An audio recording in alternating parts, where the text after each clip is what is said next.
ভাই ভাই ভাই একটু একটু একটু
আবু তুরাবকে দিনের বেলায় দস্তগীর সরাসরি গুলিবর্ষণ করেছে এবং তাকে হত্যা করেছে।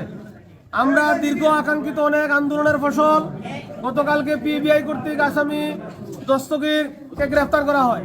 আজকে তার রিমান্ড চাওয়া হয় 7 দিনের। আজকে রাষ্ট্রপক্ষে আমরা ছিলাম, বাদীপক্ষে আমরা ছিলাম, আইনজীবীরা ছিলেন। তার পক্ষে রিমান্ড শুনানি হয়েছে, আদালত আমাদের কথা শুনেছে, আদালত 5 দিনের রিমান্ড মঞ্জুর করেছেন। আমরা তার ব্যাপারে বলি যে তিনি একজন সিরিয়াস কিলার। তিনি রিমান্ডে অসামিদের ধরে নিতেন, করতেন, নির্যাতন করতেন।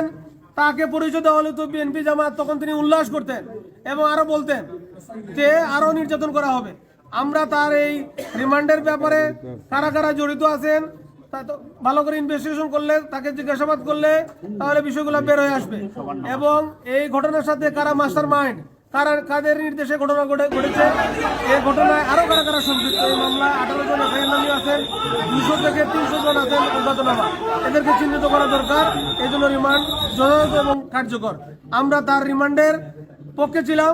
আমাদের এখানে পিপি সাহেব সহ আরো গুরুত্বপূর্ণ নেতৃবৃন্দরা আছেন, আমরা আইনজীবীরা ছিলেন।